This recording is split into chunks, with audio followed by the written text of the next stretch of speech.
very same three Director Generals of Operations of the three services who had briefed you on 11th and 12th of May 2025.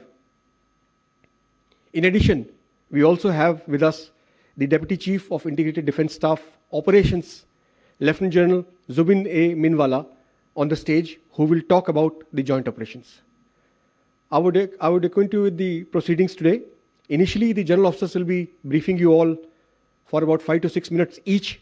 Thereafter, we'll go in for question and answer session.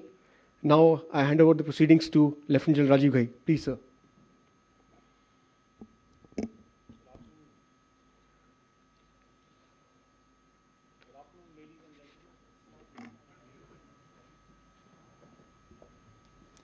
Good afternoon, ladies and gentlemen. I begin by paying a very sincere homage to the 26 innocent lives that we lost in Pahalgam last year. We wish their families and we pray for them that God will give them the strength to bear this very sad, unfortunate and irreparable loss in their lives. It has been a year to the day since Operation Sindoor was conducted. And as the then DGMO, I look back at not only a military operation, but possibly a defining moment in India's strategic journey. Operation Sindoor saw India very consciously and coherently go beyond its erstwhile approaches and methods and target terror across the line of control and our international boundary with Pakistan. With precision, proportionality, and a clarity of purpose. It was a statement of resolve, responsibility, and strategic restraint by a nation. From the outset, the government gave us two clear directions: clear politico-military objectives and the operational flexibility to achieve these. The clearly stated end to destroy and degrade terror ecosystems, disrupt their planning, and deter future aggression from these bases was very unambiguously spelt out, while the armed forces were entrusted the wherewithal to plan and execute this operation. This balance between firm direction at the top and professional autonomy and flexibility at the operational level was a critical key to our success last year. It allowed us in the military to adapt swiftly, to deconflict, to synchronize, and to respond decisively in a dynamic, multi-domain battlefield. Operation Sindoor underscored India's evolving whole-of-government approach, which played out in a clockwork fashion on the battlefield. The highest offices and ministries of the government, intelligence agencies, cyber and information operation institutions, border guarding paramilitary forces such as the BSF, all worked in concert with the armed forces to execute an operation which is now being widely acknowledged as the gold standard, both militarily and strategically across the world. Operation Sindoor was also a joint tri-services effort. It integrated land, air, and maritime capabilities with shared situational awareness, common operation and intelligence pictures, and real-time decision-making. Standoff precision strikes, 9 in all, 7 executed by the Indian Army and 2 by the Indian Air Force, were timed to perfection, achieved total surprise, and inflicted maximum damage in each established hub deep in Pakistan-occupied Jammu and Kashmir and heartland Pakistan, signaling that no sanctuary is safe. All this while all of Pakistan's effort to target our military infrastructure and bases came to a knot due to a very carefully and deliberately laid out air defense architecture. We planned, executed, and concluded a complex multi-domain operation in a remarkably compressed time frame. The operation also showcased indigenous capability. A significant percentage of the weapon systems, munitions, rockets and missiles, sensors, and electronic warfare suits that were employed were developed and produced in India. The BrahMos, Akash, advanced surveillance and targeting systems, along with homegrown ammunition and spares, all played a decisive role. Indigenous equipment meant not only just self-reliance, but the flexibility to tailor these to our operational requirements, sustain and maintain supply chains, and to respond with speed and confidence. Operation Sindoor proved that Atmanirbhar is not just a slogan, it is indeed a force multiplier. Today, over 65% of our defense equipment is being manufactured domestically. I also want to speak here of our exit strategy and escalation control. In an era of prolonged conflicts around the world, we struck hard, achieved clearly defined objectives, and then decided to cease hostilities when the Pakistanis were compelled to negotiate and requested us to stop.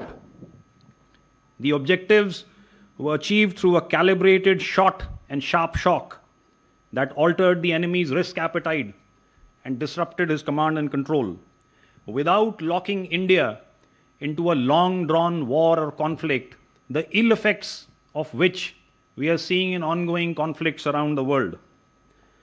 This measured approach reflects the maturity of our strategic culture and the professionalism of our armed forces. Finally, the operation placed enormous responsibility on every arm of the state. Intelligence agencies provided the accurate information that is so critical to precision targeting. Cyber and electronic warfare units maintained information dominance. The government managed the international environment, as also the internal security and public reassurance. The armed forces executed the kinetic phase with discipline, precision, and minimal collateral impact. This multi-agency, multi-domain coordination will remain the template for future operations. Operation Sindoor was not an end. It was just the beginning. और यहाँ पर जन कवि दुष्यंत कुमार त्यागी की एक मौलिक रचना का प्रभावशाली अंश मैं आपके सामने रखना चाहता हूँ. सिर्फ हंगामा खड़ा करना मेरा मकसद नहीं. सिर्फ हंगामा खड़ा करना मेरा मकसद नहीं. मेरी कोशिश है कि ये सूरत बदलनी चाहिए. India's fight against terror, ladies and gentlemen, will go on. A year on, we remember not just the operation, but also the principle behind it. India will defend its sovereignty, its security, its people, decisively, professionally, and with the utmost responsibility. Jai Hind.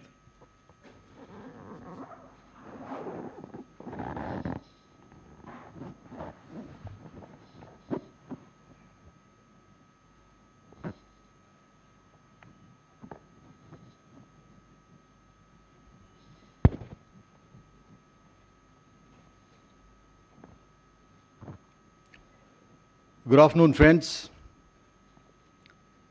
Today, it is 1 year and 15 days since the horrendous Pahalgam massacre. And as my friend Rajiv alluded, exactly 1 year since our first weapons hit the target.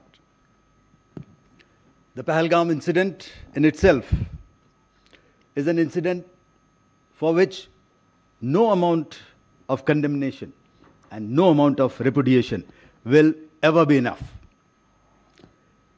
We cannot bring back our fellow countrymen who were massacred in cold blood on the 22nd of April 2025. But we can certainly resolve to ensure that such incidents are not repeated. Operation Sindoor, which remains paused, is an effort towards that resolve. Since times immemorial, we have lived with a simple philosophy of live and let live. But when our desire for peace is mistaken for weakness and our silence is taken as absence, there is no choice but to act. And when we act, there are no half measures. It is decisive, it is lethal, and it translates into Operation Sindoor. A decisive yet calibrated response targeting the perpetrators and their backers. As Rajiv has alluded, going into this operation, our higher directions were very, very clear. The objective was clear, and the forces were given full operational freedom. Jointness was built into this operation from conceptualization to execution. The COSC, which comprises of the CDS and the 3 service chiefs, deliberated every option and calibrated every decision. Thus, with an absolute clarity of action, a successful joint operation was launched to destroy the terror infrastructure in POJK as well as in Pakistan itself. And when that first weapon hit the target on the early morning of 7th May 2025, that decisive flash, ladies and gentlemen, was the strength and the resolve of the people of India being projected into the enemy heartland. It was partial justice being served to the families of the victims of that horrendous massacre in Pahalgaon and many such incidents before that. Going into these operations, I remember focus into details of planning. The 3 of us met almost daily and on more than one occasions. Our aim was not just to hit. It had to be lethal, it had to be precise, avoiding collateral. Hence, selection of targets, timing, weapons to be used, everything needed to be carefully considered. And once that was done, execution was achieved with clockwork precision. A question which comes up time and again is, why did we agree to stop?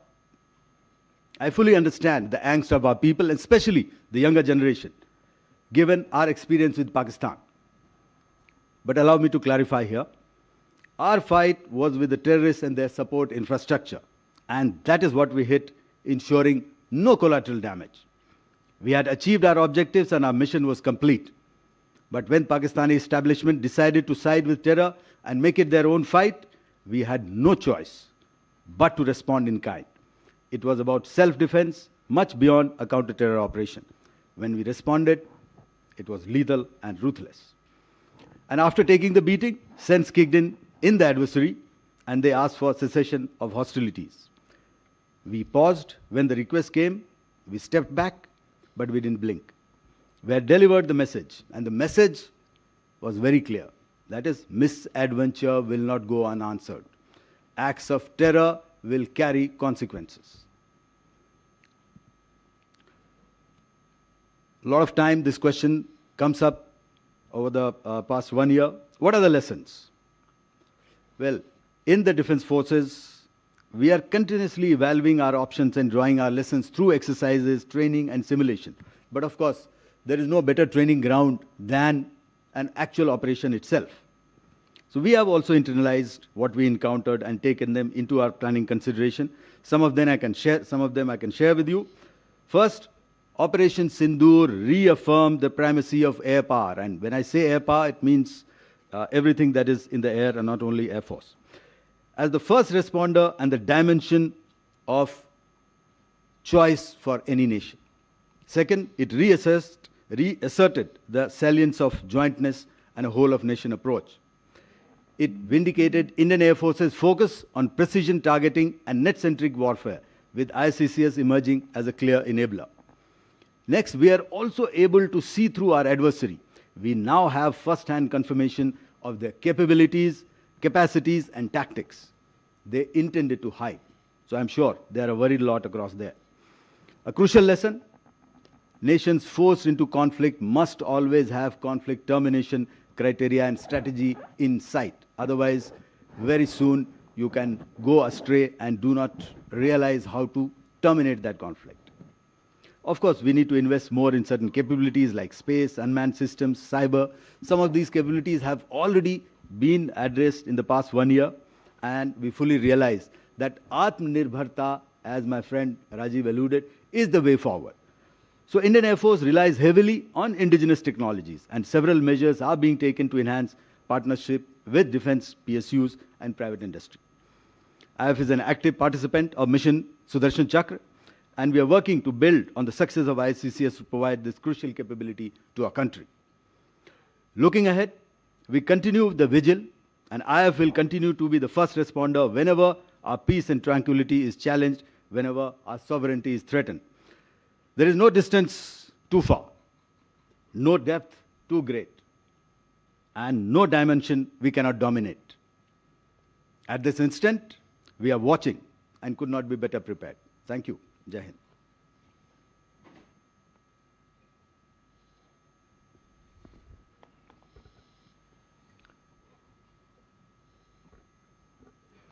Good afternoon, ladies and gentlemen. I consider it as a privilege to be amidst you on the first anniversary of Operation Sindoor, an operation that stands as a defining testament to India's resolve against terror and to the decisive strategic vision of our national leadership.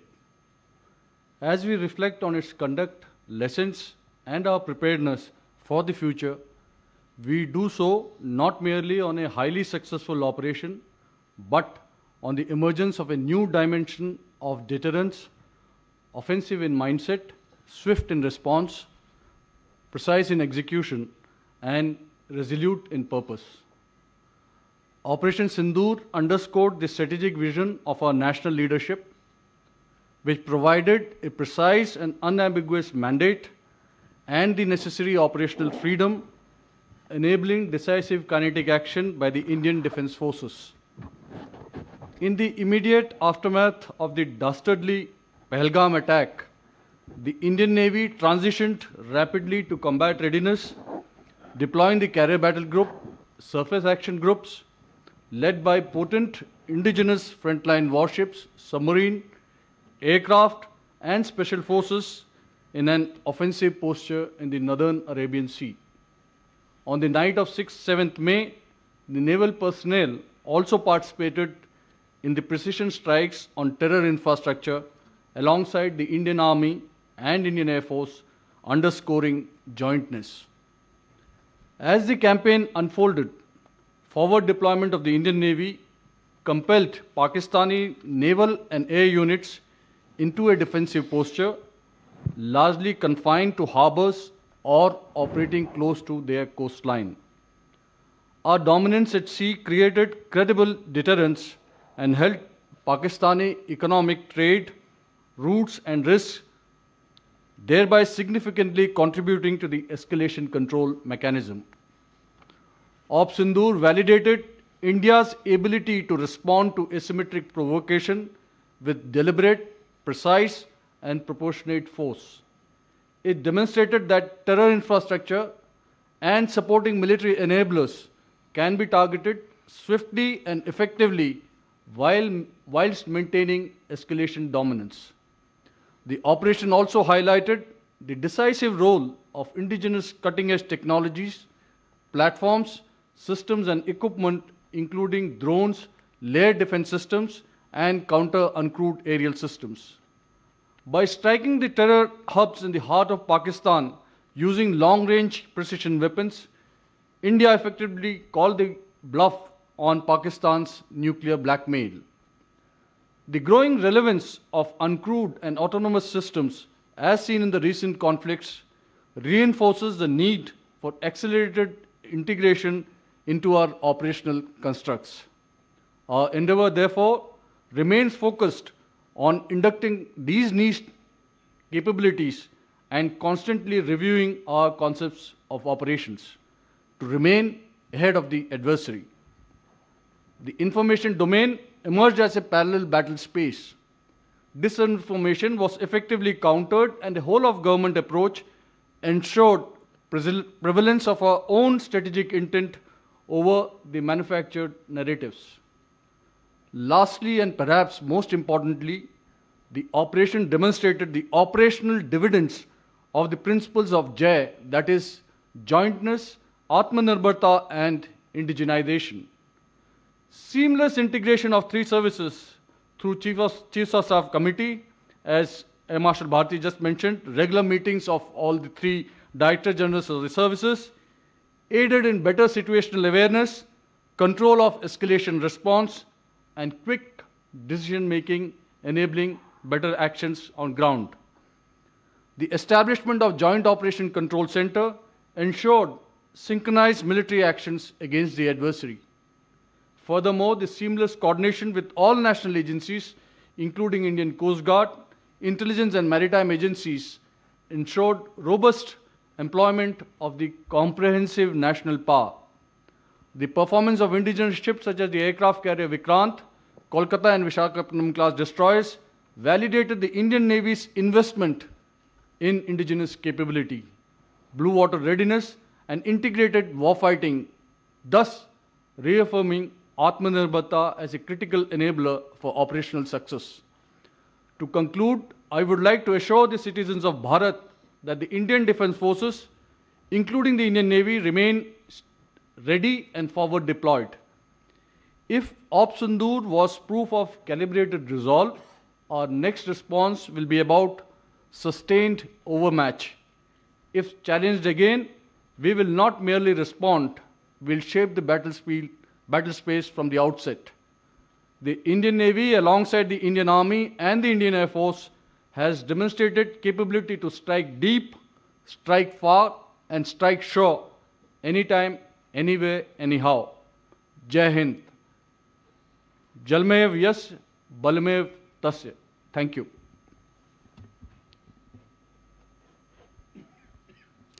Good afternoon, ladies and gentlemen. You have heard the then Director Generals of Operations outline their conduct of operations. The inter-service synergy during Ops Sindoor was orchestrated by the Ops Directorate at Headquarter IDS under the directions of the Chief of Staff Committee. Importantly, operations were seamlessly integrated across not just traditional domains, but also cyber, space, and information domains, marking a decisive evolution in our warfighting philosophy.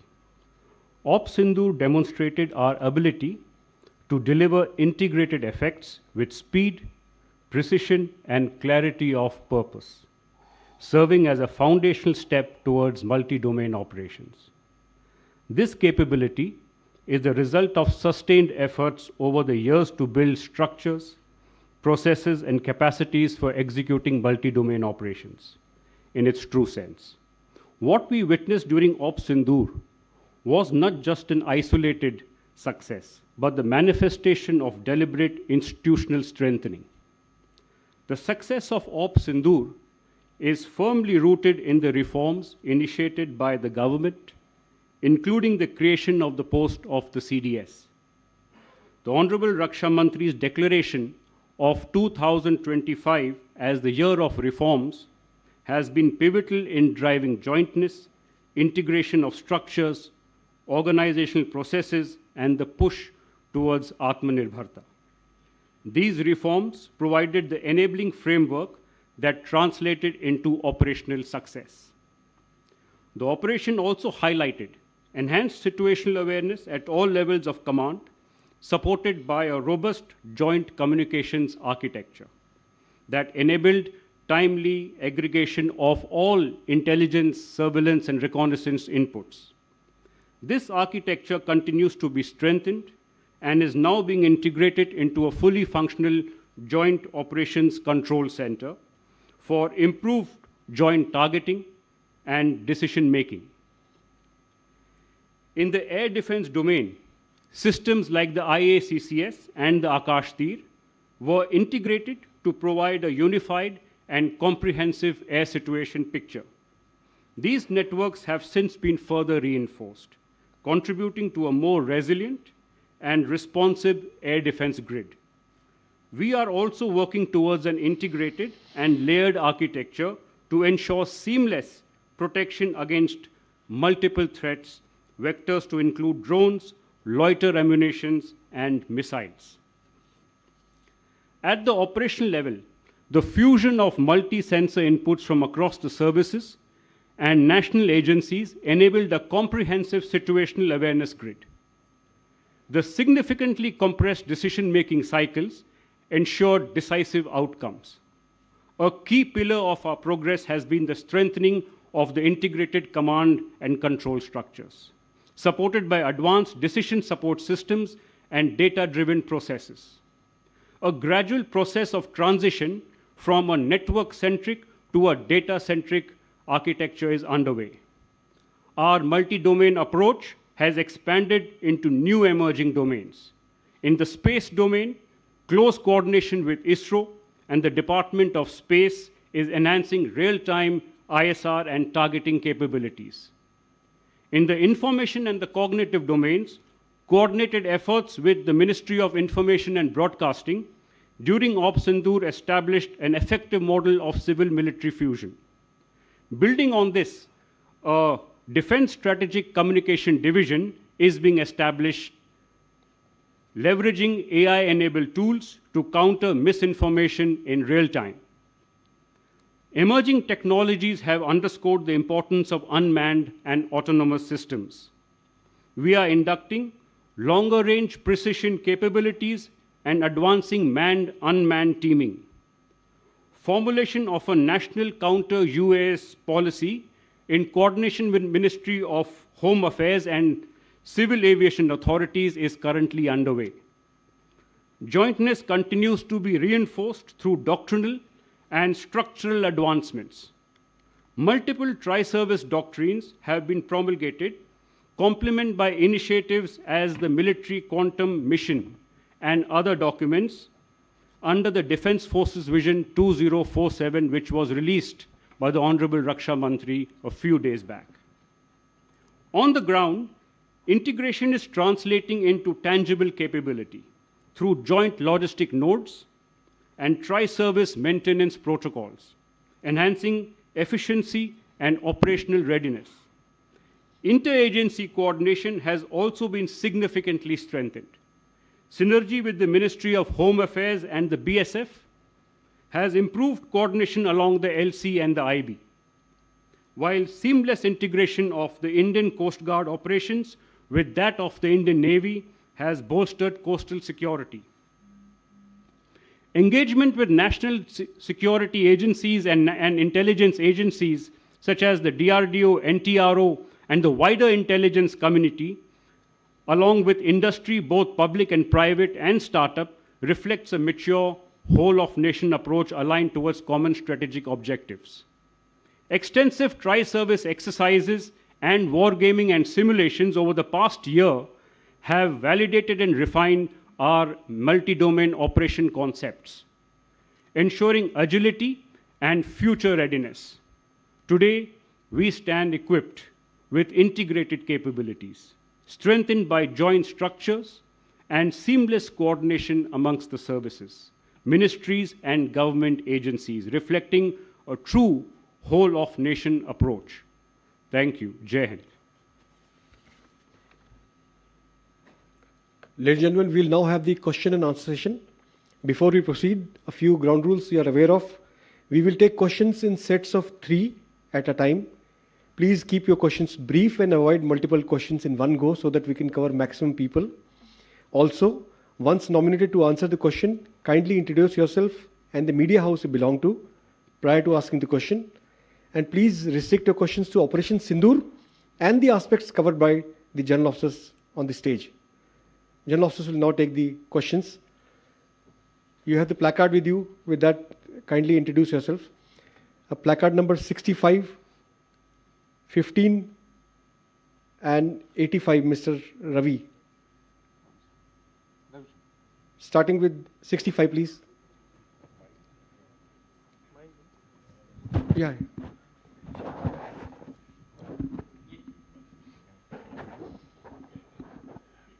Sir, good afternoon. My name is Ajay Banerjee. I work with the Tribune. My small two clarifications, one for General Ghai, one for Marshal Bharti. First to General Ghai. General Ghai, the Indian Army Chief has in the past revealed to us about the transformation which is happening regarding the Astra batteries, the Shaktiban regiments and also the Ashni platoons. Sir, are these transformations continuous, and what are the further transformations if you could share with us?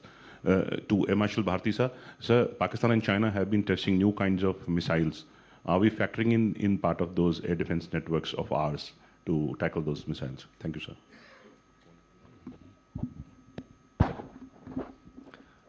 This is Ravi Shankar from Bharat Shakti. Here. We are interacting with you with the same panel which that used to brief us last year during Operation Sindoor. That is very pleasant and reassuring as well. So सीधा सवाल पे आते हैं. पाकिस्तान ने ये कहा था, दावा किया था कि हमने भारत को बहुत नुकसान पहुंचाया. तो और इस नैरेटिव को उन्होंने वेस्टर्न मीडिया, वेस्टर्न एक्सपर्ट्स के बीच बहुत कामयाबी के साथ इस नैरेटिव को पहुंचा भी दिया.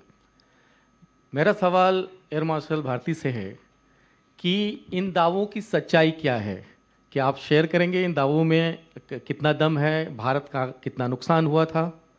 और दूसरा जनरल घई के साथ कि घई साहब आप ये बताएं कि ऑपरेशन सिंदूर पॉज हुआ है, आप ऐसा बता रहे हैं, लेकिन ये चल रहा है, it's on going.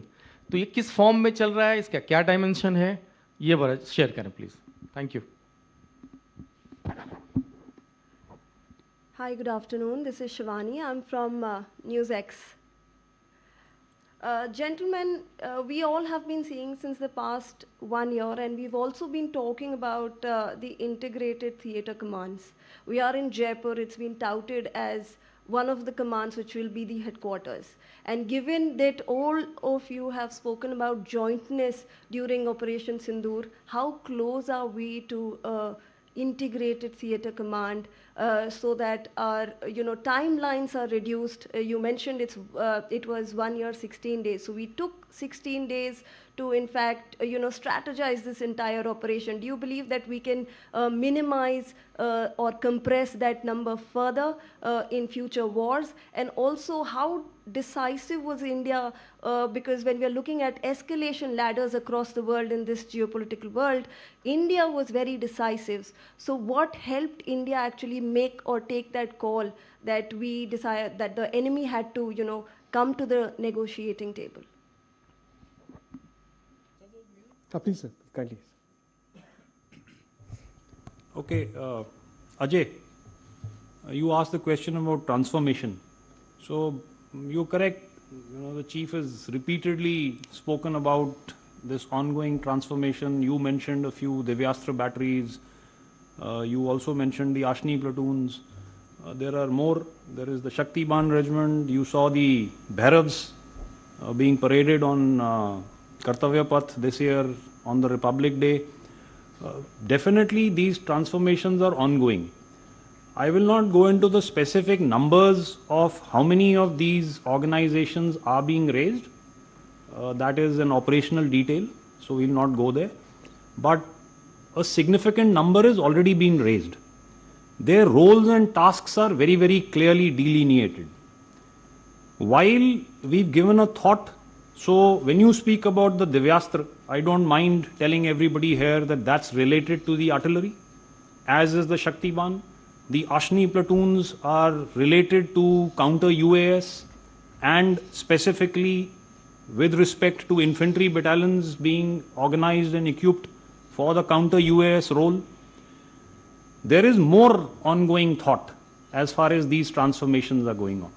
So we are now also thinking about such transformations in the armored corps, for instance, in the mechanized infantry, in the aviation, just to name a few more sectors.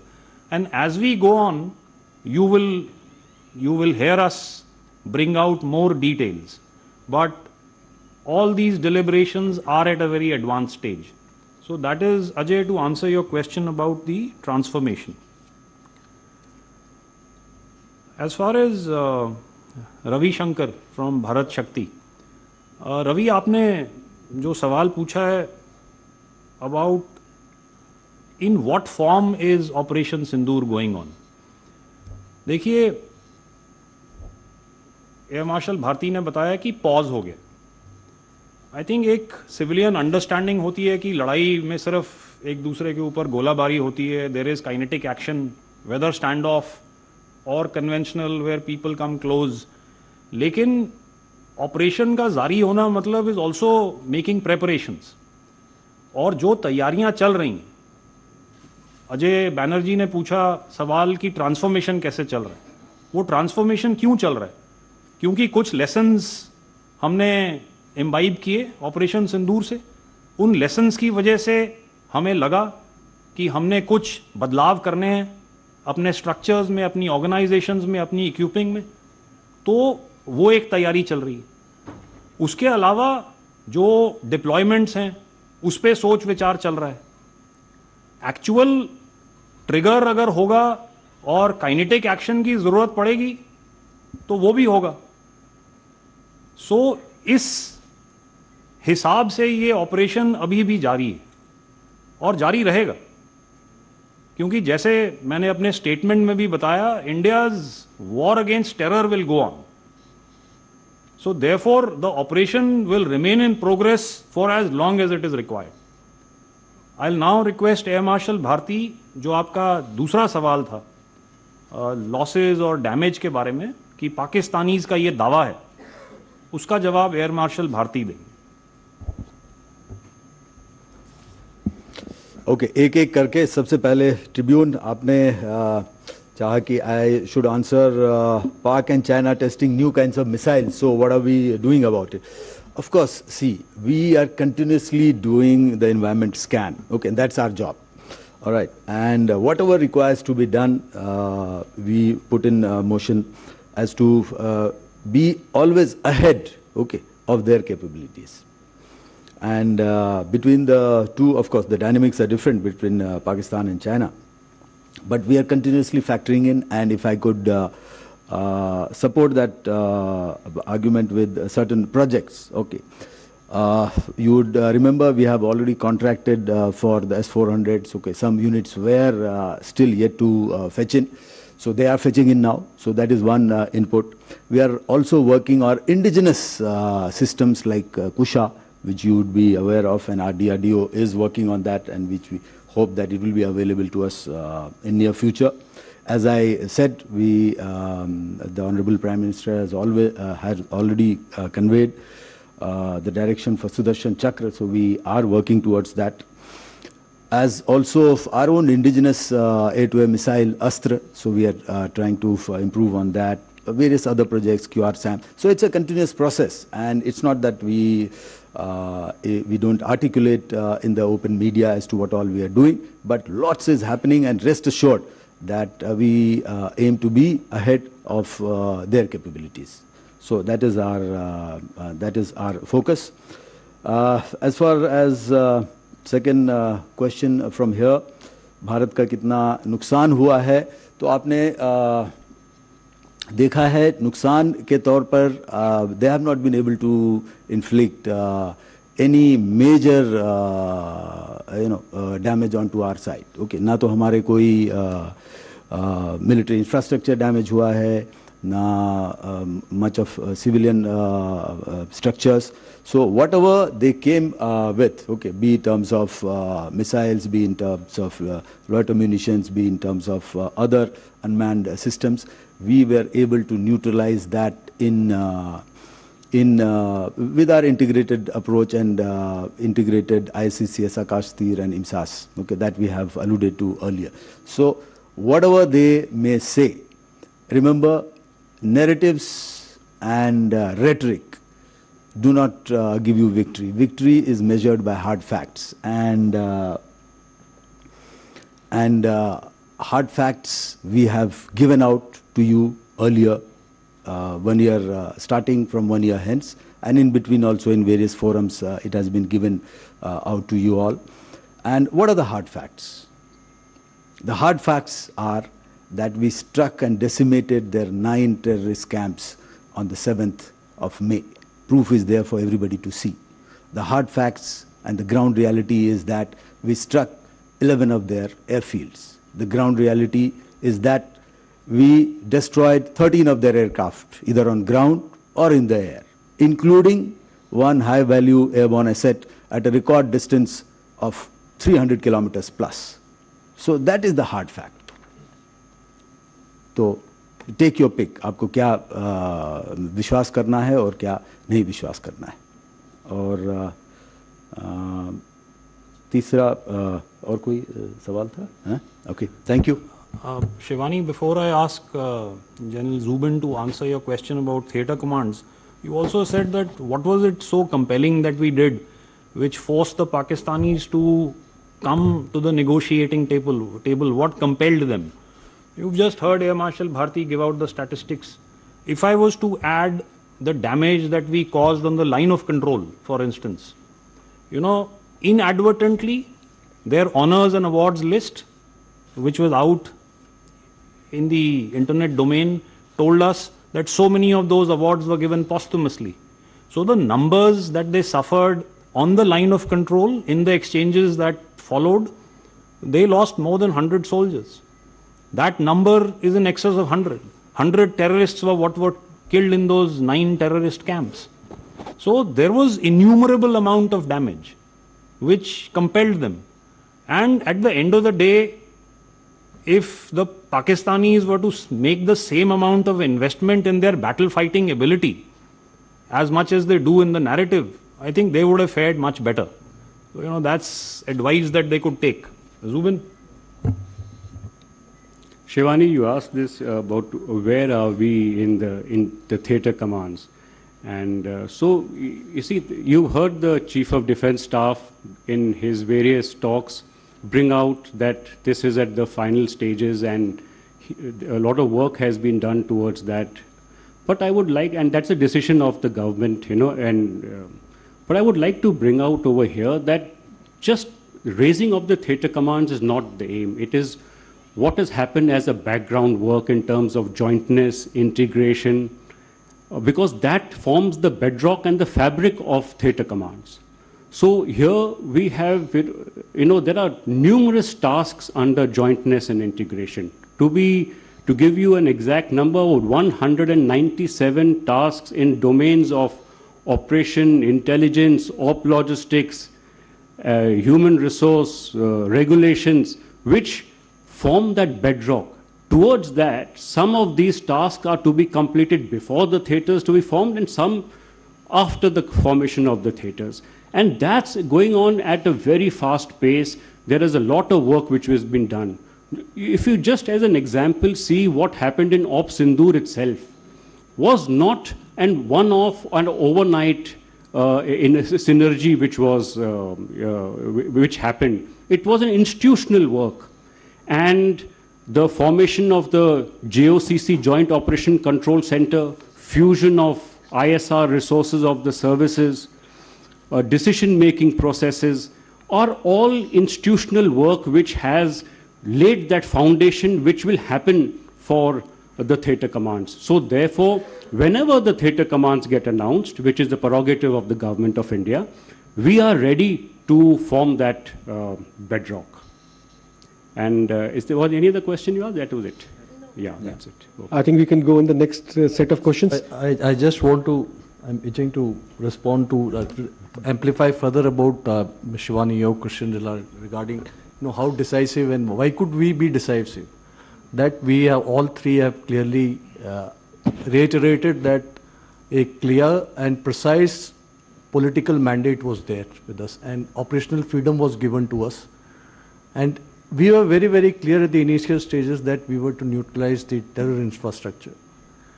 The second part of it, militarily, we had formulated at the CDS and COSC level, it's a Chairman Chief of Staff Committee level, a clearly defined escalation control mechanism wherein we were to look at calibrated and graded response to each event. So once this terror infrastructure was neutralized and thereafter they did some action, and that mirror escalation at a harder level and that the joint integrated operations by military actions by all three forces probably impacted the minds of the political and military leaders of Pakistan. And that's why the Pak DGMO had to approach DGMO Indian Army pleading for ceasefire. That is the main reason. So can we go on the next, sir? Next, we can have next set of sections, questions. I'm seeing your placards. We'll take them one by one. Say placard number 19, 57, 76. And please listen to the questions. If you have similar question, kindly add on. May I request 19, please? Yeah, please.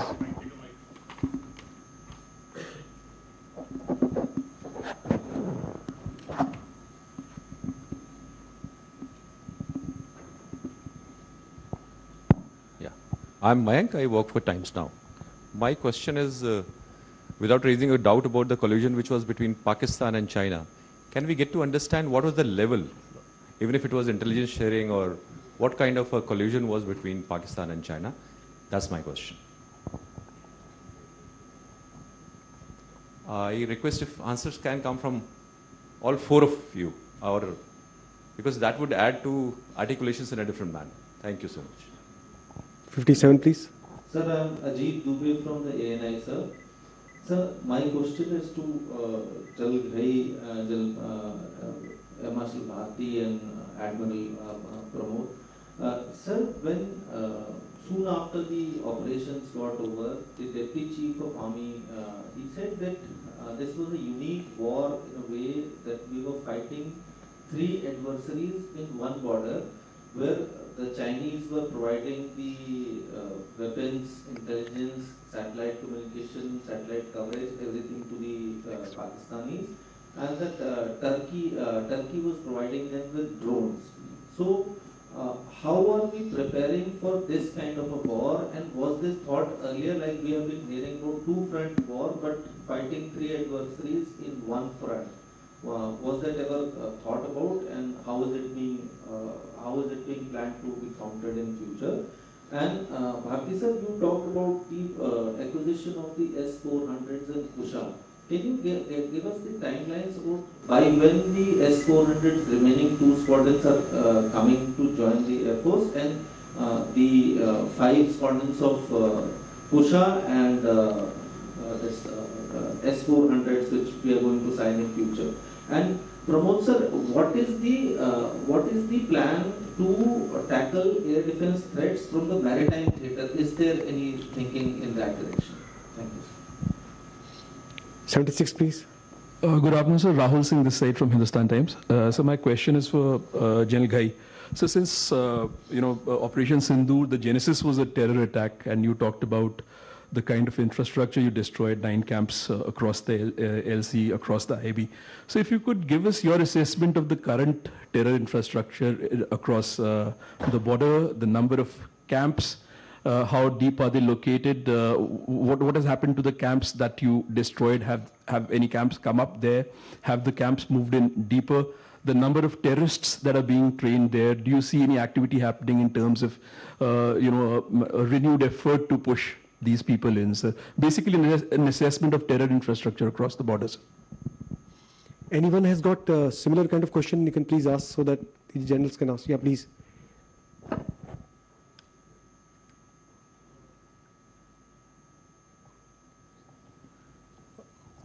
Hi sir, मैं मनीष हूँ India TV से. मेरा similar question है Rahul sir से related है. ये है क्योंकि ये पूरा वेस्टर्न बॉर्डर पे खास तौर पे जो 7 टारगेट्स आपके थे, उन टारगेट्स की इस समय की कंडीशन अगर सैटेलाइट इमेजेस से देखते हैं तो काफ़ी कुछ चेंज हुआ है. तो नंबर ऑफ टेररिस्ट जो खास तौर पे इन एरियाज़ में है, चाहे वो जम्मू कश्मीर के ठीक सामने के एरियाज़ हों या फिर नीचे की तरफ, उनकी अभी क्या सिचुएशन है? और जो स्पॉट किए गए थे, जैसे आपने भी अभी बताया कि number of terrorist killed in that particular, उसके बाद से लेकर अभी तक आप क्या देख रहे हैं? क्या वो ह्यूमन शीट फिर से लेना शुरू कर रहे हैं? क्या वो डेप्थ एरिया की तरफ चले गए हैं? क्या वो इन्फिल्ट्रेशन अटेम्प्ट या बाकी और जगह ये कोशिश कर रहे हैं पूरे एरियाज में? Okay, so before we go to the questions about collusivity and timelines for some of the Air Force equipment that Ajit asked, I'll answer these questions about terrorist infrastructure and terrorists. So Rahul and Manish, as far as numbers are concerned, look, traditionally we've identified terror launch pads, terror camps, terror infrastructure across the line of control. And we are fairly well aware, our intelligence agencies usually have very good information about these details. So there are certain clusters across the line of control. I do not want to name these for the sake of confidentiality, but there are certain clusters across Pakistan occupied Jammu and Kashmir, and today even across the international boundary, that we associate with terrorists. The dynamic nature of these launch pads and camps is a peculiar aspect. So, as you are suggesting, from time to time the numbers will differ. The very nature and geography, or should I say the layout of these terror camps and infrastructure also continues to change. What's happened to the 9 that we hit, at least as far as the 2 more famous ones are concerned, they've been in the news. There has been money that has been pummeled in to try and reconstruct those. As far as the other 7 are concerned, we have a fair idea of what the numbers are, but it's safe to presume, and I said this in my statement, Air Marshal Bharati reiterated that no sanctuary across the line of control is safe. We will hit everything. He spoke about depths. We will go after everything. And I think that's been made clear in the new normal that the Prime Minister stated last year. But the conditions, the timing, and the method will be ours. That's what he said when he spoke about the new normal. So these are the 3 aspects. So therefore, the nature and numbers in these terror camps may keep fluctuating. I think people on the other side are also wise. So yes, some of these camps and launch pads have moved further in the depth where they feel that they will be safer. But like I said, no sanctuary is safe. So this is as far as about the terror is concerned. Now, before I hand over to the others about the collusivity, I just want to say that, look, the fact that Pakistan and China, in their own words, have a relationship that is deeper than the seas, higher than the mountains, that's a given. The fact that Pakistan has 80% of its military equipment of Chinese origin is a given. Whether we are fighting against 3 adversaries on the same border, be it Turkey or China or Pakistan, look, you play against the team that turns up on the park. So that's not something that should worry us so much. It's not something which is in our control. What is in our control is what we've all spoken about. Zubin spoke about what are the capabilities that we are building in an integrated manner. We spoke about transformation. The challenges have been identified and are clear. India, and I say India, and its armed forces are all on the path to meeting these challenges. That's why a year hence, we are all sitting in front of you. Just to give you a sense and an assurance that what we learnt last year has been well imbibed and we are on a path. Bharti sir? Thank you, Rajiv. I think he has said all that needed to be said about collusivity and what did we expect, okay, with the kind of equipment that they operate, and from both sides, okay, be it from our northern adversary, northern neighbor, or be it from Turkey. All right. So that can be expected. All right. But I would like to, yes, here make a comment. Because we were reacting to some terrorist incident and their backers. So should the support have come the way it has come. That is for us to ponder. Okay. But, I would like to paraphrase it in, our Rashtrakavi Dinkar's one of the poems. Okay. जब वो कहते हैं कि summer शेष है नहीं पाप का भागी केवल व्याध जो छद्म है समय लिखेगा उनका भी अपराध. So you can understand. As far as additional equipment is concerned, Mr. Ajit, yes, I can confirm to you that the next set of units, okay, we should be having with us within a month, okay, and the final one maybe by the end of this year. As far as Kusha is concerned, yes, it is still a work in progress. We are looking at it seriously and trying to expedite it, maybe in another 3 to 5 years. And additional units coming from across, from abroad. I'd not like to put a time frame at this instance. It's work in progress. Okay, so that is for the details of the equipment that is coming in. Thank you. Let me amplify on the Mayan's question on the collision between China and Pak. I would like to respond to your question through certain signposts, and which you have seen in the diplomatic front when Pahalgam attack happened.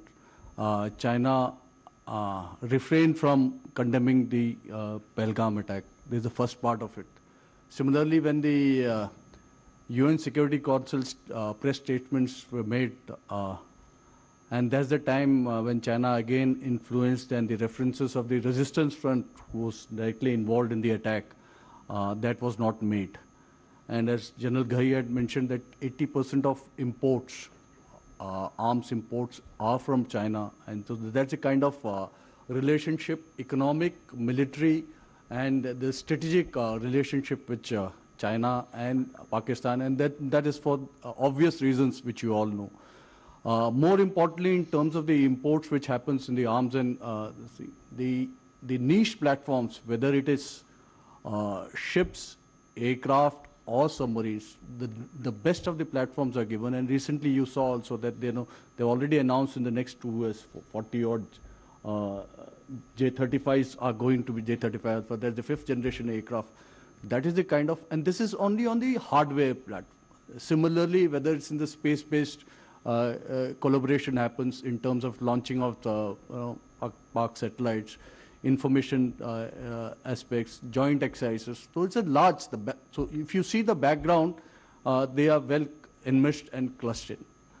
Now, if you have to come with this backdrop, if I have to come back to your specific questions of what is the kind of collusivity, for any layman, he can understand with this backdrop, we can prudently assume that there would be certain kind of assistance, and this we all take into our military calculus, whether it is in terms of space-based asset services being provided, whether it is electronic intelligence sharing happens, or cyber support, or during the conflict, the arms and equipment which are supplied. This is given thing. The other, also in the open source, you would have also seen that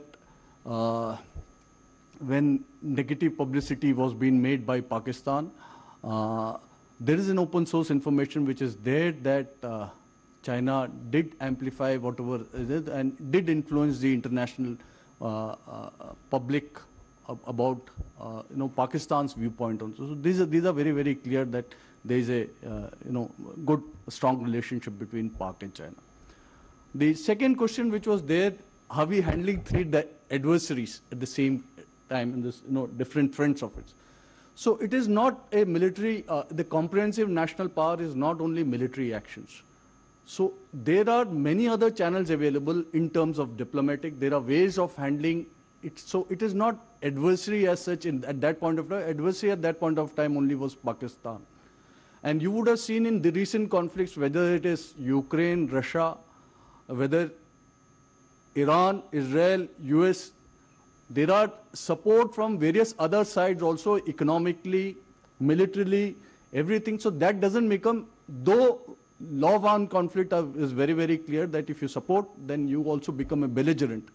But it has become a different, it's a blurred image and it's become a norm now. So we have different ways of handling other people who try to influence these. It could be diplomatic, it could be economic, it could be many ways of informational itself you could engage, or other ways. This is one. Third aspect is related to what is the plan to tackle air defense threat in the maritime domain. So the fleet air defense, any assets at sea, the responsibility of fleet air defense is the Navy. So first, the attempt is always, it's a layered defense. First, a threat could be missile, could be aircraft itself, aircraft launching in this thing. The launch platform could be from shore, could be from aircraft, could be from subsurface. So our first strategy is always to neutralize the launch platform. And the launch platform, shore, there are many ways the sister services will ensure that any launch platform which is there, it can be neutralized there itself. The subsurface, there are anti-submarine actions which we do, in which we look at neutralizing the launch platform. To neutralize or degrade a fighter threat which is there, which can launch missile, then you have an integrated fleet air defense. That means you have superior fighters, aircraft to neutralize or intercept and neutralize this. Within the fleet, you have layered air defense systems, which could be surface-to-air missiles, long-range surface-to-air missiles, then you come to a short-range, then point defense systems, close-in weapon systems. So these guys there. But now you have seen that the threat is increasing in terms of supersonic missiles, hypersonic missiles. So as the threat is increasing, the technology is allowing you also to build up your defense, air defense capability through better sensors who can detect the supersonics and the hypersonics missiles. And you have the ability to, that is the work in progress.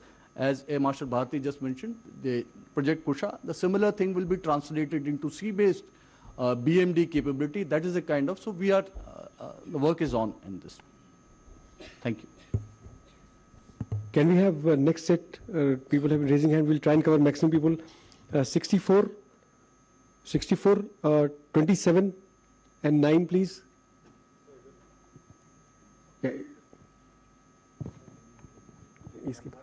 One more we can take, say, I think 86 has been raising for a long time, please.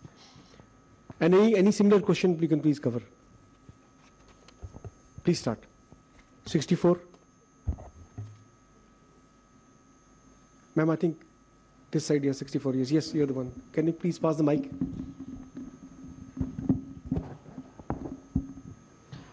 So my first question is to Vice Admiral Pramod. You said that India, sorry, I'm Parvinder Sandhu from the Statesman Group. So you said that India called Pakistan's nuclear bluff. So did India access any nuclear signaling during the operation? My next question is to Lieutenant General Ghai, that you spoke about intelligence. If you could repeat the first question again. So you said that India called Pakistan's nuclear bluff. Did India assess any real nuclear signaling during the operation? My second question is to General Ghai, that you spoke about intelligence inputs being very precise post-operation. So how did Pahalgam attack happen in the first place? Were intelligence failures identified? And my next question is to Air Marshal Bharati. You mentioned we stepped back but did not leave. Does that mean some military assets are still positioned for rapid retaliation if something happens again?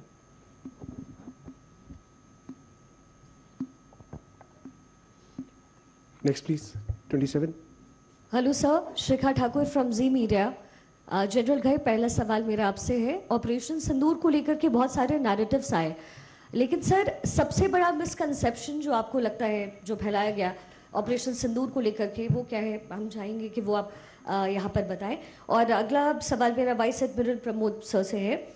Sir, एक event पर रक्षा मंत्री राजनाथ सिंह ने खुद कहा है कि इस बार मौका नेवी को सबसे पहले मिलने जा रहा है, तो क्या इसके मायने क्या है? और फ्यूचर इंडिया पाक कॉन्फ्लिक्ट में क्या ये सिर्फ लैंड बॉर्डर तक सीमित नहीं रहेगा बल्कि अरेबियन सी और मेरीटाइम चोक तक भी पॉइंट्स तक एक्सटेंड होने की संभावना है? एंड इन दैट केस क्या हमारी तैयारी होगी? 9 number, please. Ma'am, 9. Hello, sir. I'm Shivani Sharma from India Today. And as we all know that the wars are not only about land, water, and sea, it is way beyond the cyber and the space domain. And my question is to General Minwala. Sir, we've seen that Pakistan, especially after Operation Sindoor, it has launched a number of satellites. It is trying to expand in the space domain. What are our preparations in this particular area? And we have some local media from Jaipur also. If you have similar question, please go ahead. 77, please. Anybody from local media? Jaipur? Anyone, please. Yeah, 32 number, please. My Go question ahead. is to all of you, kind of extending Shivani's question. May I request you please introduce yourself? My name is Suparna. I'm from Times of India, and you had mentioned that AI-enabled tools are being used to capture misinformation. So if you could share some more on that.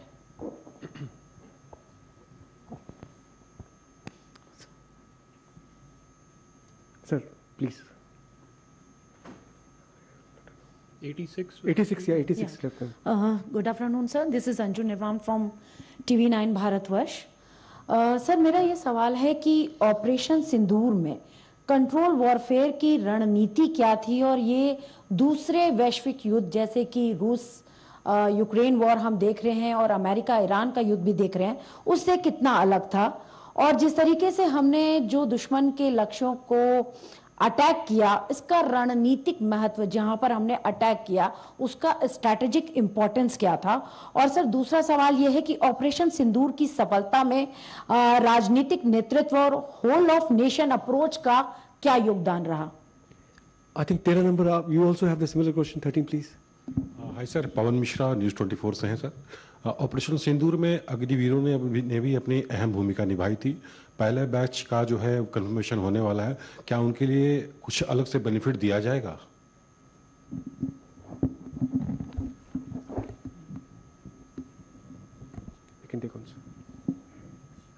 Okay, Pramod, you want to answer your part first? Nuclear signaling. So, my only one-word answer to assess any nuclear signaling is no. No.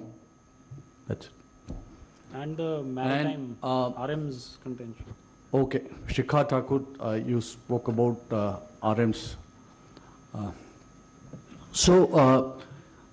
Speed, mobility, lethality, and survivability. Why survivability? Because land you could attack missiles and other things. You are mobile, so the survivability are the inherent strength of a naval power, and which you have seen everywhere in recent war. Also, you have seen 3 carrier battle groups going. The survivability is a very, and they can deliver. The firepower again is, and the weapon density which a naval unit carries, that again is a strength. So 20, 25, 30, तो मैं आपको बताऊंगा कुछ पनडुब्बियां होती हैं जो 150 Tomahawk missile से ज़्यादा ले जा सकते हैं. So you can have, these are two important in war fighting, firepower and then force preservation. So we are ideally suited to be this way. And the carrier battle group is able to project itself, power projection, जहाँ आपको sea control करना है वो सब कर सकता है. So but हमारा जो उद्देश्य रहता है जैसे कि ऑपरेशन सिंदूर में बिता, it's a joint integrated ops based on what are political military objectives are there. The higher echelons of the military leadership, they decide what is the kind of operation and how synchronized and in a sequence way we are supposed to do. Now coming back to your question per se, as अभी navy की बारी है तो मैं ये बताना चाहूँगा और मेरे सहयोगी डीजीज भी ये मानेंगे कि when, how and where of a military operations is higher element of surprise is important in any kind of operations. So I cannot today decide that, and because the adversary will be prepared for it. So that is a very, very important factor. So I cannot share with you and say that this is my plan. Our plan is decided much and this is one. But if situation arises and opportunity comes our way, be sure that we will deliver a decisive blow without any hesitation. And अगर रक्षा मंत्री जी ने हमको order दिया तो हमारा कर्म और धर्म है कि हम पूरा पालन करेंगे, और अगर भगवान की कृपा होगी हमारे तो आपकी इच्छाएं और तमन्नाओं को भी हम सब मिलकर भरपूर तरह से पूरा करेंगे. Thank you. Before I ask Zubin to answer the questions that were specifically directed towards him, and Air Marshal Bharti also to come in at the queries that were directed to him, two questions. Pramila, you spoke about the intelligence failure and why did the attack take place in the first place? Parminder, I'm sorry. So, let's not sit on judgment here and say that it was a failure. Intelligence is all about how timely it is. While it is available, there is always a process of synthesizing it and then making it available to the people who can act on it. Also, don't forget that sometimes there is a gap in perception about how maybe all of you understand counter-terrorist operations and how they actually unfold on ground. The terrorist or the insurgent has this benefit of merging into the population. So that's a big challenge at all times.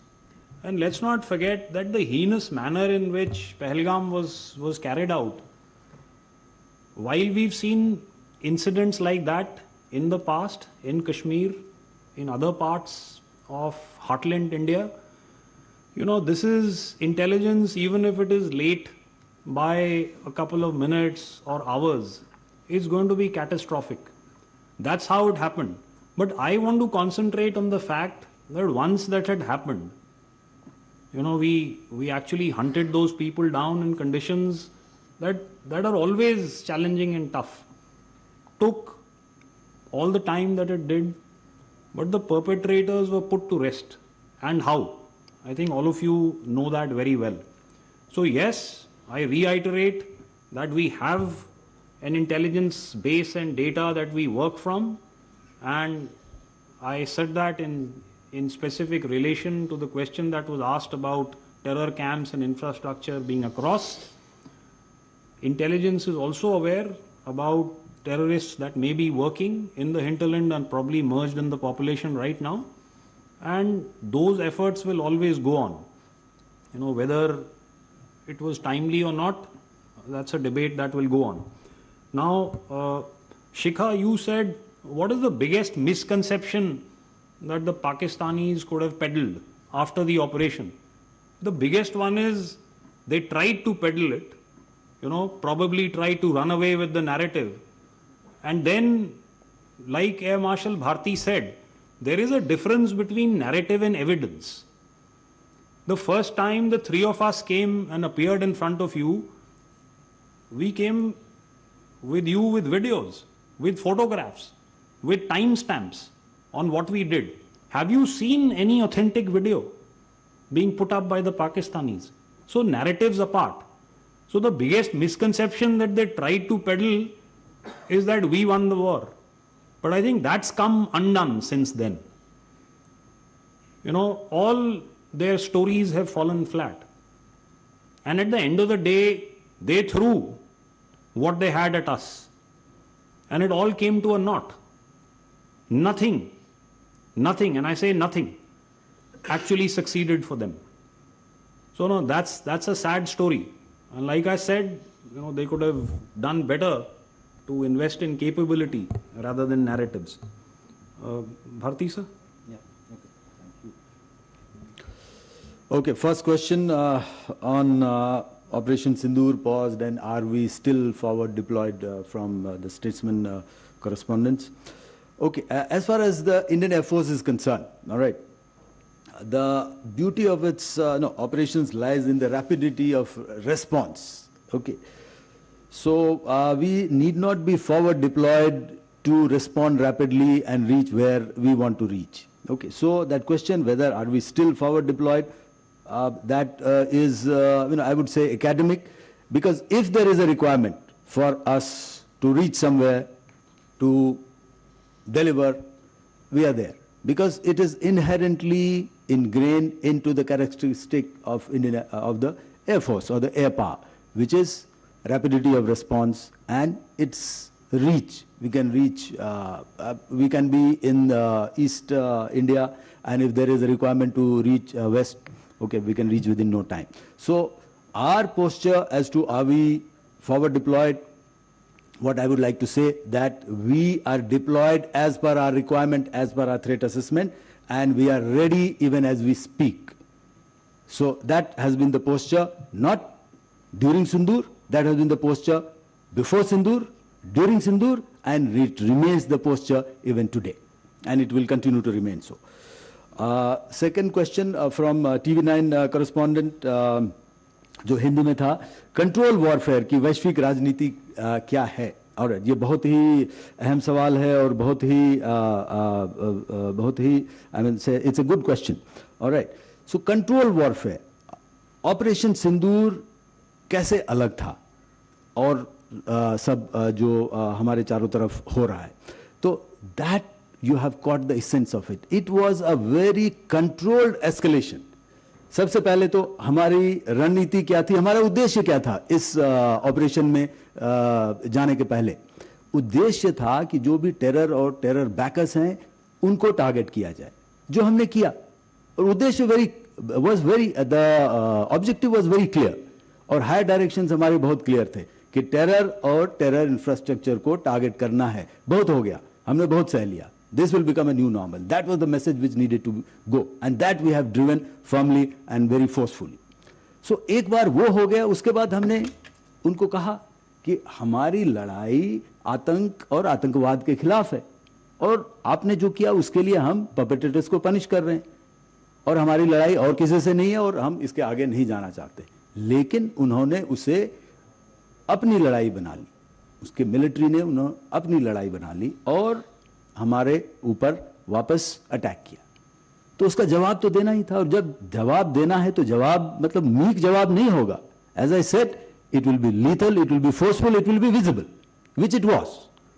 लेकिन फिर भी हम इस इरादे से नहीं गए कि सब कुछ नेस्त नाबूद करना है, एक बेस ले लिया, एक जगह ले लिया और उसको पूरा मिट्टी में मिला देना. नहीं, हमारा आइडिया ये था to drive home a message कि look, you cannot hide anywhere. We see you everywhere and we will reach you everywhere.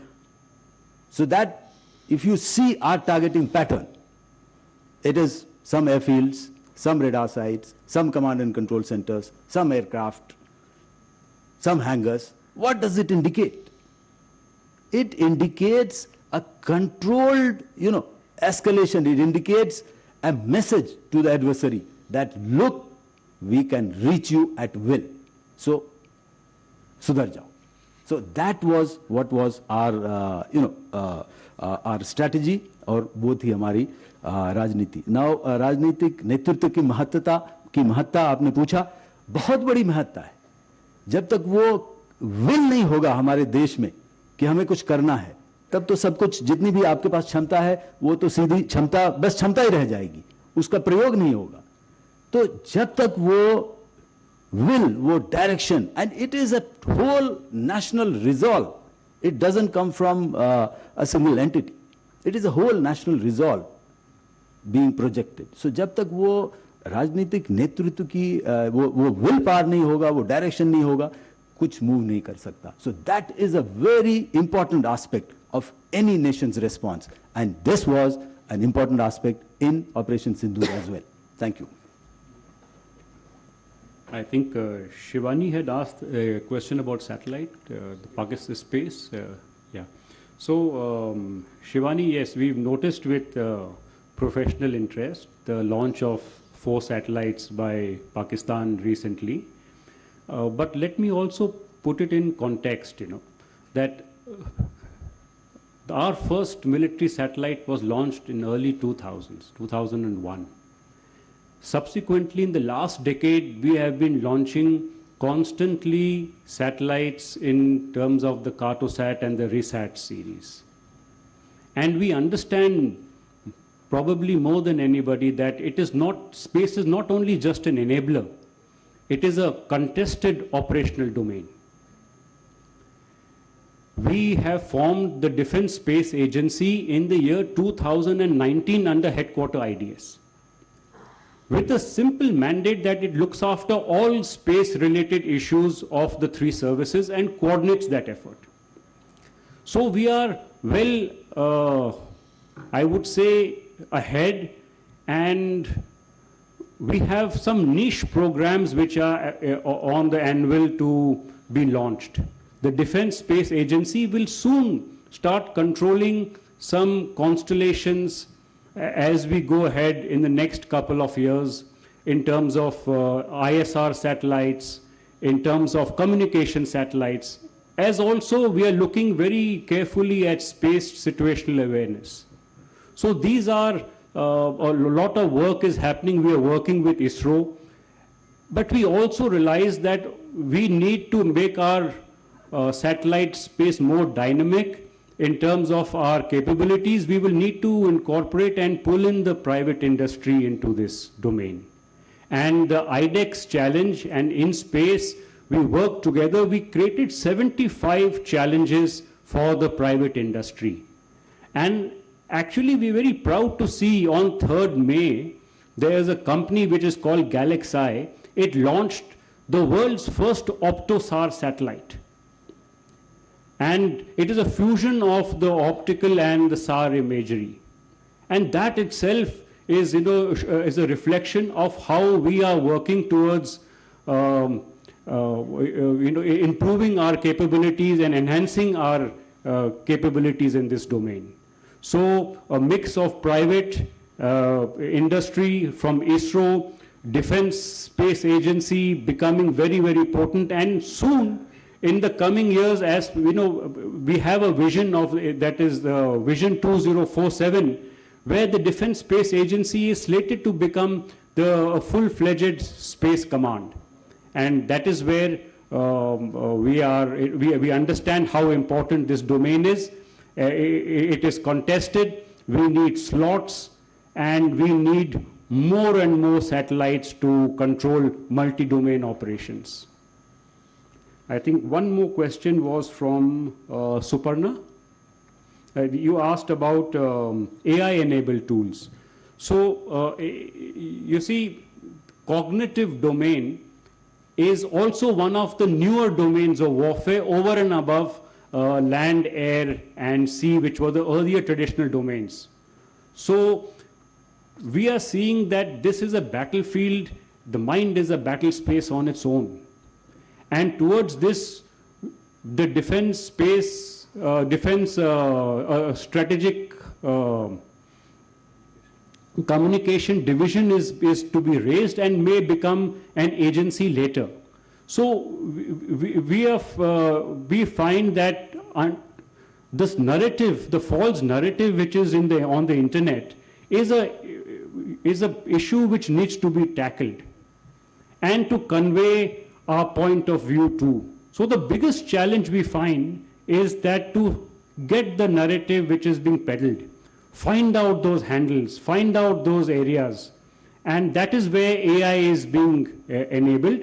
While the technical details are, I would not like to bring out how it does it, but we need to identify these handles, these narratives, the stories, and then put it right in the correct perspective. So towards that, we are in the process of rolling out such AI tools. Thank you, sir. I think we can have 62 and 84, please. I think last set. Hi, sir. My name is Jugal. I'm reporting for the BBC. I have one question and two clarifications. The question is, the question actually is to General Ghai. It was mentioned that there was a DGMO to DGMO conversation on the 10th of May, after which the cessation actually took effect. Now, this is something that the Pakistani side contests, and they in fact say it was the other way around, that the request came from Indian side. Because there has been so much emphasis on evidence, on putting hard data out there, I'm just wondering whether India is contemplating putting out, evidence or maybe recordings of that, of what India says happened. Is there any move to that effect? And the clarification is actually on what my colleagues asked to General Ghai, which is the Pahalgam incident that took place. Was there any accountability fixed for what took place there? Because many family members of those who were killed did say that there was no help available to them for a very long time post-incident. Is there any accountability fixed? And on the question that my colleague asked, Air Marshal Bharati, on the damages, because we had a statement from the CDS, I think immediately after the conflict, that there were some initial tactical mistakes made and conversations on aircraft losses. I'm just wondering if there's a change of mind on giving any details on that aspect. Thank you. Yeah, next, please. Hi, sir. I'm Javeria Rana from the New Indian Express. My question is that, so Sindoor has established, it's a question to all of you, Sindoor has established BrahMos as a phenomenal precision strike system, but considering the cost and high cost and sustainment factor, and especially in a sustained conflict scenario, what alternate options is the military working on or looking at? We had 84 also.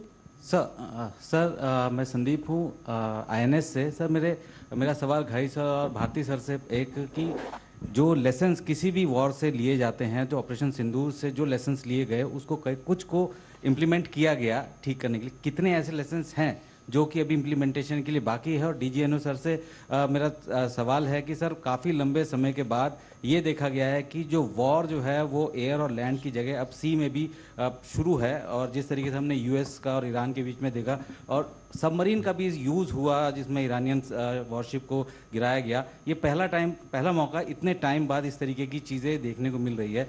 तो अब Indian navy के किस तरीके से तैयार हो रही है, क्योंकि चाइना और पाकिस्तान दोनों एक दूसरे को स्पेशली नेवल वॉरफेयर में भी जो है सपोर्ट कर रहा है. अभी रिसेंटली एक सबमरीन भी दी गई है. Anybody has got any related question, please keep your question short. If it is related, please that side. Please keep it short so that we can... Sir, this is about the post-operation defense acquisition strategy as well, because as Air Marshal Bharati said that aerial superiority has been established, but we have seen in the recent wars that numerical superiority is also a very valid domain in terms of smaller drones, smaller missiles that can overwhelm your air defense systems. And also for the naval unmanned naval system, naval drones as well. So is there a long-term defense acquisition, change in defense acquisition strategy, given the fact that recent wars are taking place and Operation Sindoor as well? 13 number आपका question nothing general Ghai से था, वो answer नहीं हुआ, आप दोबारा बता सकते, रिक्वेस्ट कर सकते हैं. This is Akshay Dongre from DDNews. Agniveer, no? I'll answer. The Betty, please, sir. So, one question related to this, Nahesh from the print.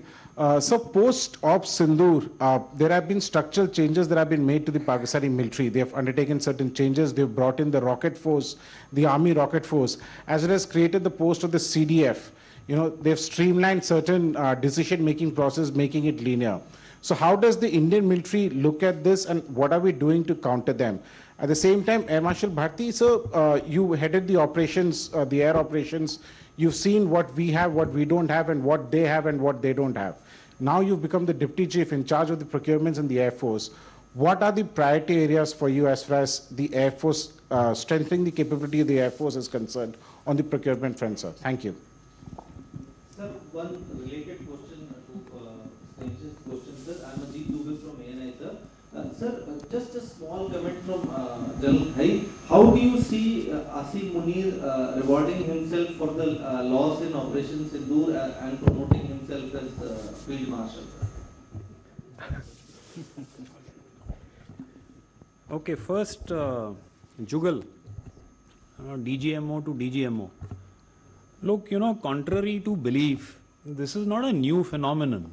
It's not as if during Operation Sindoor, the Pakistani DGMO picked up the phone and spoke to the Indian DGMO.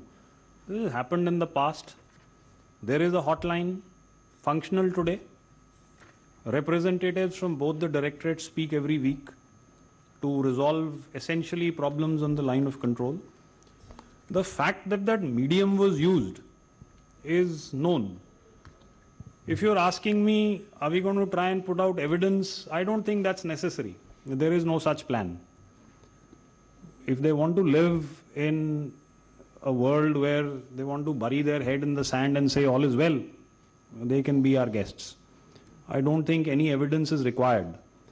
But everybody knows that they were compelled to do what they did.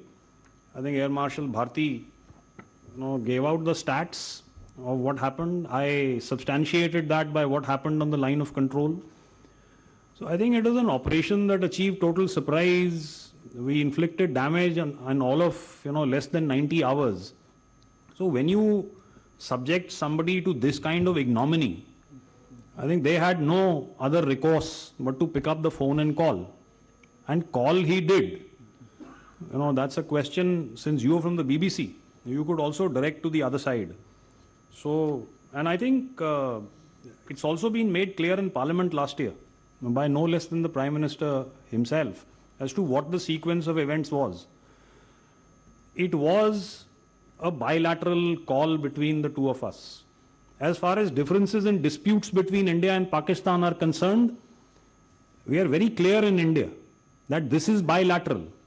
We haven't in the past, we don't today, and we will not in the future accept any other mediation of any other kind.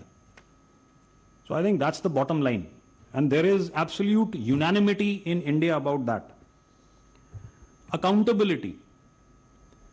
That's for the Ministry of Home Affairs to fix. And I'm sure that has been done. So it's not my place to say that you are alluding that there was no help, with due respect, because a lot of people died, and at such a time, tempers are running high. You want to try and find somebody who you can fix accountability for and point a finger at. But let me assure you, given the fact that there was lead flying around, people were rushing to the spot, there is no question ever, and I am underlining that, there is no question ever that somebody in duress will not be offered assistance or help or succor by anybody in uniform. And I speak for everybody in uniform, for the armed forces, for the paramilitary forces. I think that intent is beyond doubt. So that's what I want to say about that. Now, before I go further, I want to answer the Agniveer question. Yes, very much a part of the Indian Army. Yes, many Agniveers have proven themselves in the battlefield. They were part of Operation Sindoor last year. There are other areas in which many of them have distinguished themselves. There are terms and conditions that are laid out. And those, I think the government has also said, will be reviewed from time to time. And that is the status where that is concerned. Lessons of Operation Sindoor, how many have been implemented?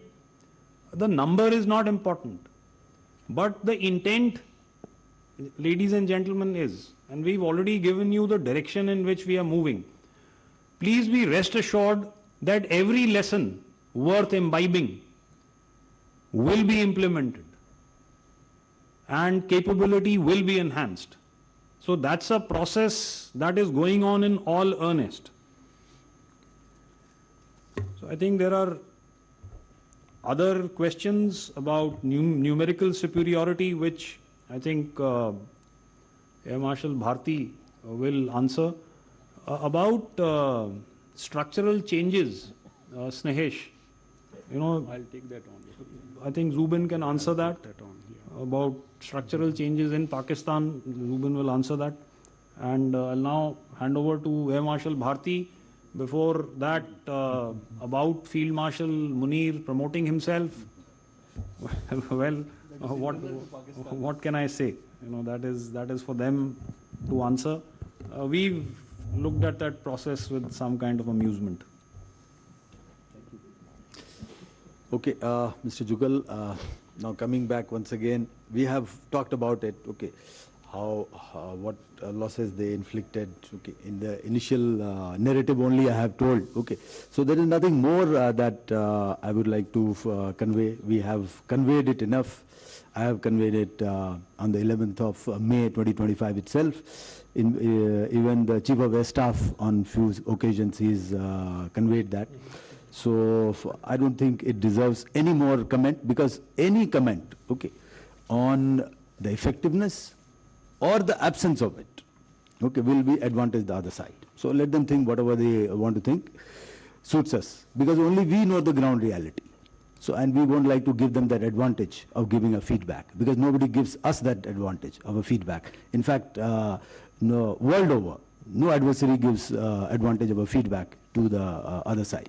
So we won't like to give that. So let them think whatever they think. Okay, and as I said, we know, and we know the ground reality, and ground reality I have already articulated earlier in my response. So I'll leave it at that.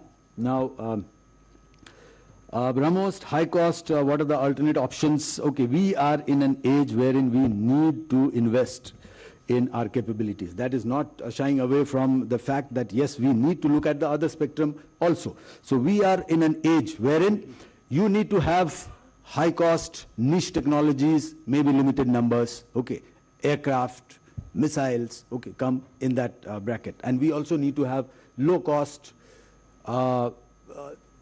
small form factor and mass numbers. So that is where we are working in the present generation. So both are required. So BrahMos, even other systems which are of high cost, it has got its place in the strategy that we have. So you cannot replace that with a low-cost drone or a loiter munition or a counter-UAS system. So everything has its place, and it is only a combination of the two that will give us the results. Because if you see the low-cost systems, the drones, the other US systems, okay, at times, at best, it can give you, okay, continuous harassment, some targets. But if you want a decisive result, then it has to be a pulverizing effect on the target. And that pulverization can only be brought in by these high-end weapons with, which has got the potential to bear maximum amount of explosive on the target. So that we cannot do away with it. And BrahMos, I mean, it is indigenous. So we should be proud of it, and I mean, it has stood the test of time. So it is something that we need to encourage, and something we need to be very proud of.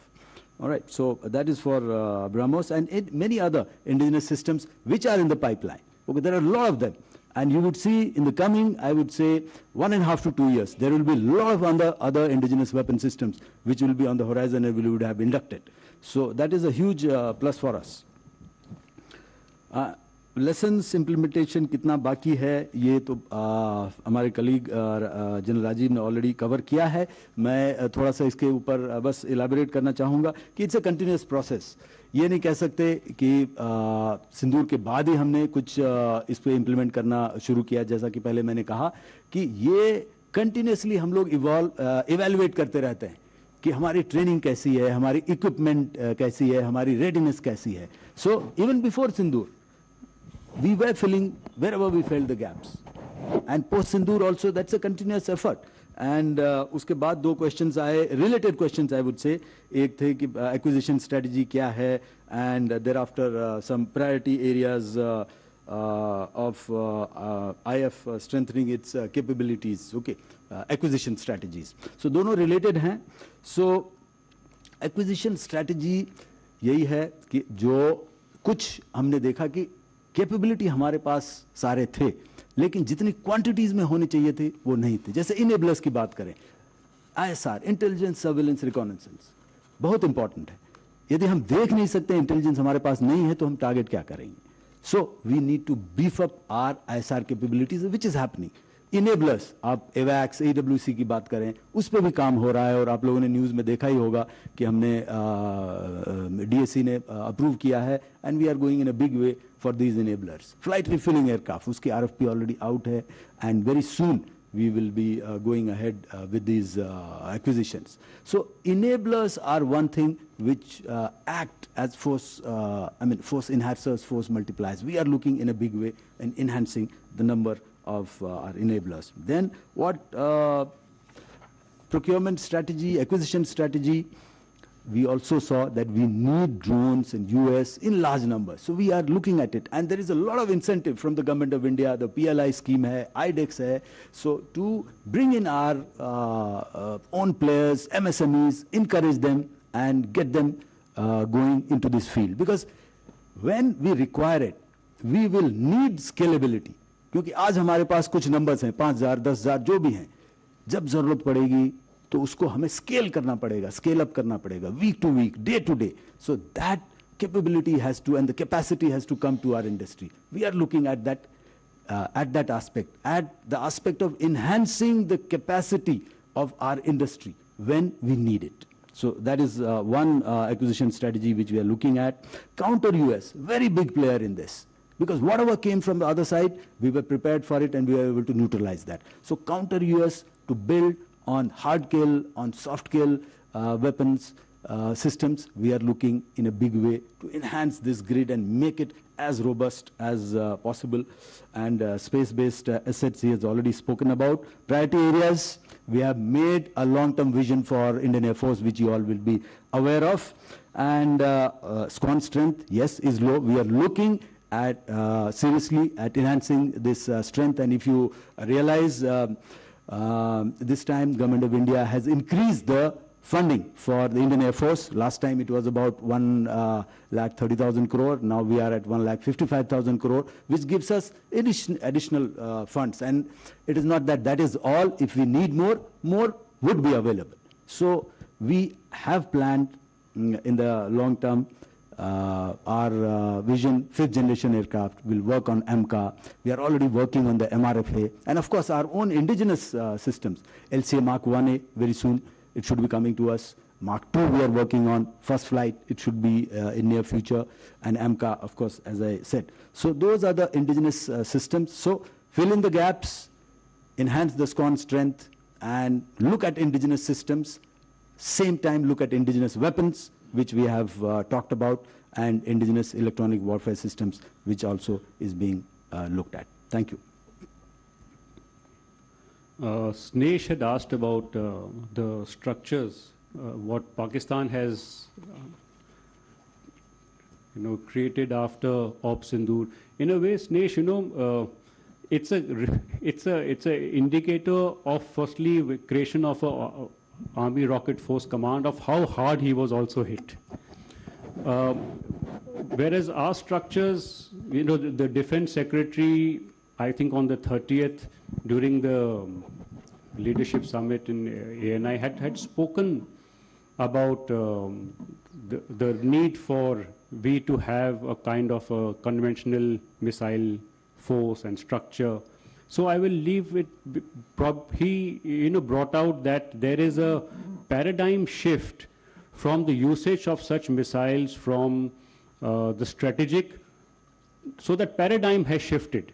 And therefore that there's an emerging rationale to create such structures. And what structures will emerge is something of a debate which is happening. And I will leave it at that. But what I want to highlight is, firstly, in terms of Pakistan, you said he has created some structures. We know what his capabilities are. We know exactly what he has. So whatever structure he creates, we know what he has to bring against us. In terms of our own capabilities, we are enhancing our own capabilities to go beyond what we have existing. We are looking at a wide spectrum of ranges, a wide spectrum of trajectories to operate in all domains, and therefore this capability is what we are developing as we speak. We are not waiting for some structures to be formed, which will take its own time, and that is being debated.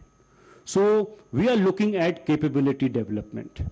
And in terms of the usage and employment of such vectors is very important. You know, I want to highlight that two important doctrines are being looked at in this regard. And one is a joint ISR doctrine and a joint targeting doctrine. And both are very critical in this domain to employ such vectors when we bring it into a more optimal and effective way. And as is, we have a very effective delivery system. The enemy knows that we have potent force currently held with us, and in the future, you've seen some trials also from DRDO which have happened in the recent past. So these are all kind of vectors that we are now looking at, and we have a very efficient decision-making and delivery system in place as we speak. I think it's time to close now, and we thank all the media people. Maybe I forgot your name, Sandeep. So Air Marshal Bharati briefed you on the procurement part. I just want to give two more. I think it's very, very pertinent questions which you asked both, and related to BrahMos and the drone part. And you have hinted, and in your question in itself, you have given suggestions to us. And you are right that we would not like to put all eggs in one basket, but we fight with what we have. And BrahMos, as Air Marshal Bharati said, there are alternative 1 to 2 years. We have other mix of long-range vectors which we are looking at engineers development taking place. Same thing about the drone question, very pertinent to a question asked, you know, what is related to policies, procurement, how we are going to. And for that, the government is working out, and the gestation period from the conceptualization of a platform, how to induction that compressing the timelines, that is being worked out, and that solution will come through. Moment we have Atmanirbhar, definitely we have much more control our indigenous industry, so that aspect should be Sandeep, yours is a very good observation, and this is after a very long time we see so many number of aircraft carriers there in the Indian Ocean region, carrier battle groups. Till 5th May or 6th May, there were 3 carrier battle groups operating in Indian Ocean region. That was Abraham Lincoln, George Bush, and Gerald Ford. Gerald Ford has left, and now French Charles de Gaulle has entered Indian Ocean region. But that is what media shows you. But I can assure you in this war, all domains, air, physical, land, if you ask about Army, you ask about troops at the 82nd Airborne Corps, 101 Corps, your mountain brigades, Army Rangers, Delta Force, a number of fighters which are Air Force, 150 fighters. So all kinds of things are happening, and it's a multi-domain operations, and all forces comes into play. It's not individual one service which comes into play, but visibility is much more there. But also you would see that in Houthi, when attack happened and Red Sea, Gulf of Aden, you would find that the merchant vessels and the seafarers, the threat was there. Again, the carrier battle groups were brought in. And again, in this time, the carrier battle group, as I mentioned, that there are inherent strength of this.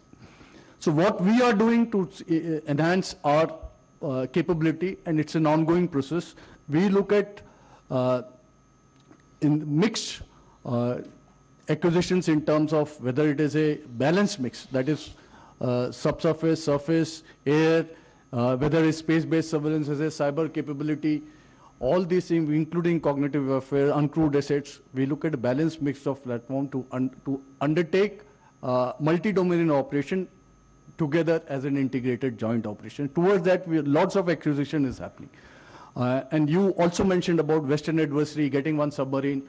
All assets, long-term assets, it's in our horizon, short-term, long-term, how to tackle those things. We are keeping this thing, and that's why we would always like to maintain a conventional superiority against our Western adversary. And you talked about the Northern adversary.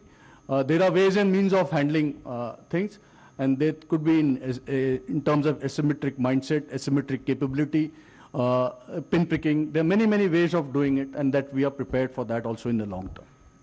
I hope I have answered your question. Thank you. Thank you so much, sir. We come to an end of this press conference. We thank you all for coming all the way from Delhi, and especially people from local journalists. Thank you so much. Sir, we have finished, sir. We request the friends from media to please join us for lunch in the officers' mess. We'll guide you for that. Thank you.